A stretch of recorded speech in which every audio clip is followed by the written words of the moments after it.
Hey, what's up? It's the kid 50 Cent. And it's the boy Lloyd Banks. And it's your man Young Buck. You nut! Okay.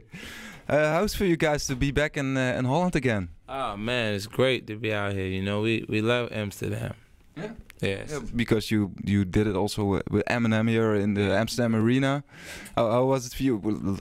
Great crowd, 50,000 people. It was exciting. You know, M is the type of, he's a big, big star. So, you got huge venues when you come out with him. We actually was only performing for about 15 minutes during that set because we came out in the middle of his show. Oh, okay. It was cool. He was kind of like introducing me, to everybody. And then now I'm out and I'm happy with the size venues that we're in. I put on a good show. I'm on stage for about an hour. Okay. So is it okay when we look a little bit back to your success? You brought out "Get Rich or Die Trying." How were you surprised by the success? It was huge in America first, and now also Europe. So, I was anticipating doing well, not as fast as it happened for me though. So I mean, I'm excited about the opportunities doing business. I successfully completed a joint venture with Interscope Records for G Unit Records, and collectively the G Unit is Lloyd Banks, Tony Yayo, Young Buck, and myself.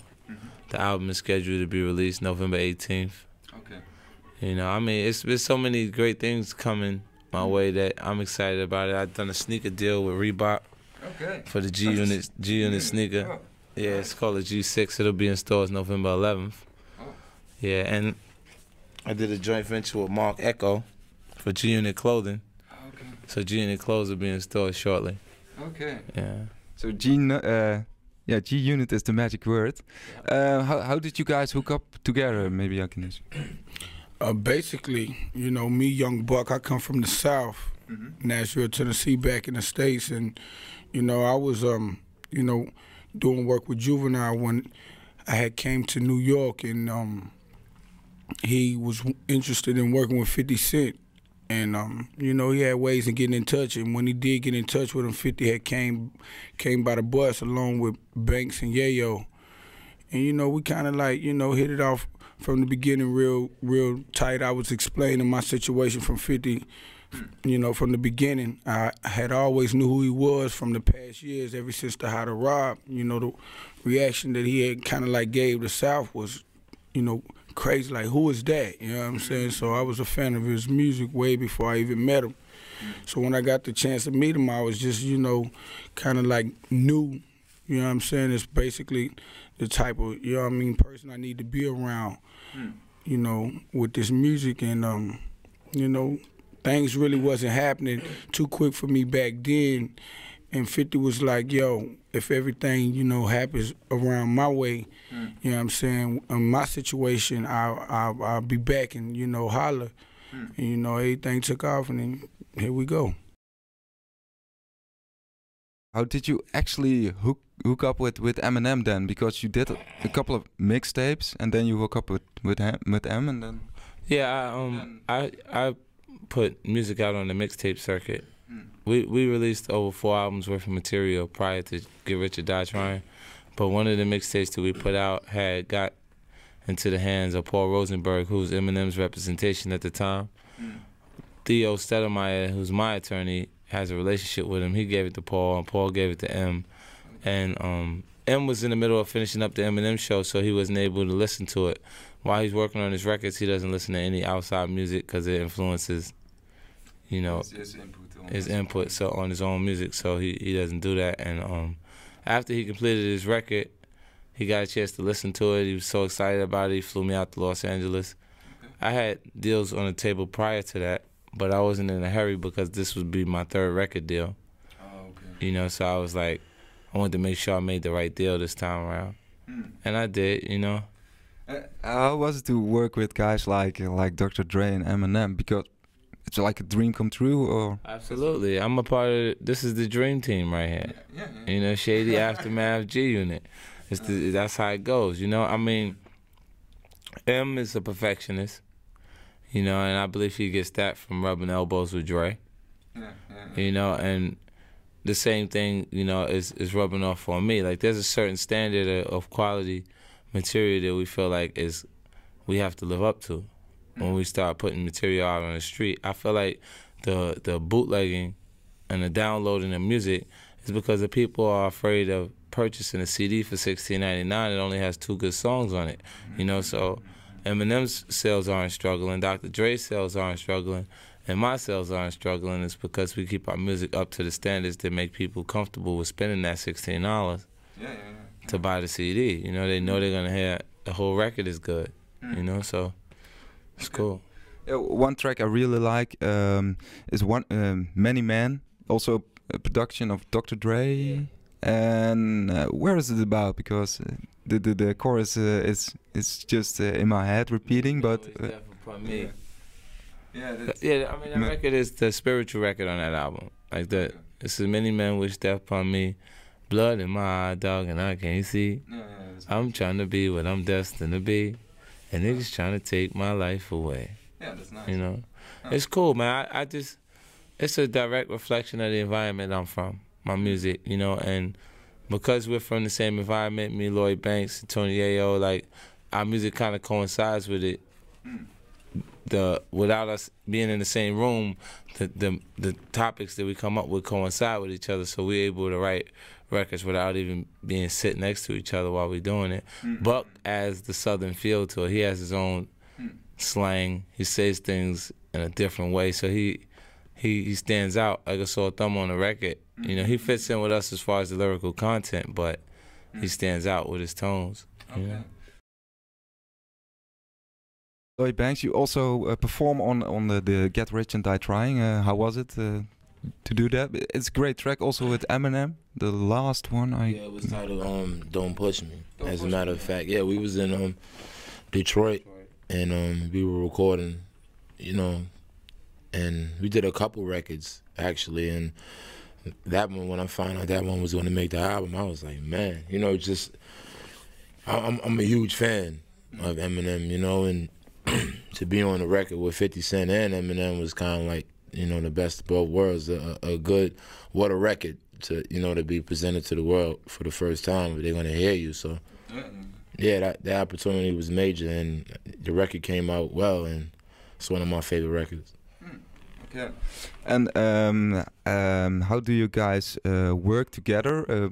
Is it just also freestyling with you, 3 of you guys, or there's a beat and you kind of freestyle on it, or how does it work? We get music, we come up with the concept for the song, and then you know, as individuals, they create. Yeah, like it's not like a collective. They're helping each other write rhymes. You know, you know, everybody writes their own music. Okay. It's just in a separate set, and once we have the chorus or whatever, we can fall back and everybody just do their job in the studio. And talking about the lyrical content, it's a lot about street life. I can imagine it's sometimes hard to express yourself in that way. Just open up yourself to the whole world, I guess. Just street tales. It takes practice. It's not a street tale because it's actually going on in our neighborhood. You know, so it's always something new. Like while we on the road, Banks lost 2 close friends. 2 of his friends was killed while we was out here. You know, so it's like these things are actually taking place in our neighborhood. It's not nothing new, like, and it's going to continue to take place. Talking about lyrical content, it must be, I guess, also when you're used to the streets, and then you come in this environment of all the industry and showbiz. Yeah, sometimes it's it's you know, like people say no when they say yes when they mean no, and it's not okay to do that in the street. No, you know, yes or yes. You say no when you mean no. You say yes when you mean yes. You know, like I don't say, well, I like to do this record, and when I mean I don't. I say, nah, I don't want to do the record.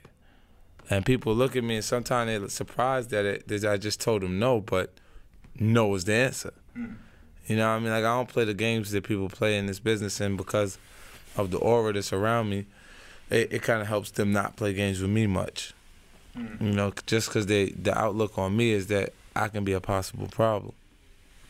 You know, so they kind of tend not to play games with me and say, well, you know, this is what it is, 50. I don't think I can do it, but I'll give you a call later to let you know if I can or if I can't, they'll do that to me before they say, "Oh, it's going great," when they know it's not going right. Okay.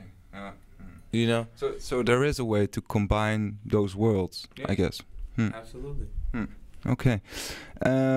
Just have to talk about the new record. Is also come to be some productions of Eminem or Dr. Dre or album Give It for Beg for Mercy. Yeah, in November. Beg for Mercy. Yeah, they both have produced records on the album. Oh, okay. You know, and also, you know, High Tech, MIDI Mafia, Megahertz, Ayatollah. It's a lot of good producers on this record. And lyric-wise, is also lots of storytelling about. Absolutely, it's art. You know. Yeah. It's a reflection of that lifestyle. Yeah. You know. Is it hard to make like you are in G Unit and you are a solo artist? So can you make a good combination of that, or how do you do it? Yeah, I have the largest debut and solo album. I'm looking forward to having the largest debut and group album. You know, I want to try to do some things that haven't been done. I mean, they have been done, but they haven't been done as good as I think they could possibly be done. Sometimes when I listen to the Get Rich or Die Trying record, there's a lot of maybe also soul music in the music. How do you listen also like soul music or that kind of? I listen to a lot of different music. I listen to White Stripes. I listen to that's my joint. I listen to Nirvana. Okay. Like that. A lot of different stuff. Music, Soul Child, Joe, R&B music. You know, so I got a lot of different musical influences. I like the melodies and stuff that they use. Yeah. That's the trigger, I guess, the melodies. Yeah. Okay. Absolutely. Even when sometimes, you know, rock and roll, they use more aggressive sounds. Like it's more hard, you know, but they still got a lot of great melodies in there. When you start the record, it's like a bam, bam, bam, bam. It starts like maybe you haven't. It calms down. Yeah. So it gives everybody energy to calm down, so you can feel how explosive it is when it goes bam, bam, bam, back again. Yeah. You know, so I think that's incredible. We don't have hip hop records to do that. I think the one record that did it was kind of one mic. Yeah. Yeah, and it was not a. But nice. Yeah, okay. One mic. It calmed down and then it got exciting again, and then it calmed down. See, but what he did was it went slow, and then it went faster again. Okay. You know what I'm saying? But what I'm saying to you on the rock and roll tip, when it calms down, and then it goes down. It's explosive, but is it? You know. So maybe you got two sides, or. Yeah, I just think that as a rock and roll record, those rock and roll records are more aggressive. That wasn't the best possible way to do that format, I don't think. Okay. Okay, and one track I also really like is Lockdown. Maybe you can tell something. Oh, Back Down. That was Back Down. How? Yeah. Can you tell something about that track? How was it too? Like, it's easy to see when you look at me. If you look closely, 50 don't back down. You know, like I was just saying. You know, once I stand behind what I believe. Okay. You know, on the records. So you know, I don't back down in situations where I feel like I'm right anyway.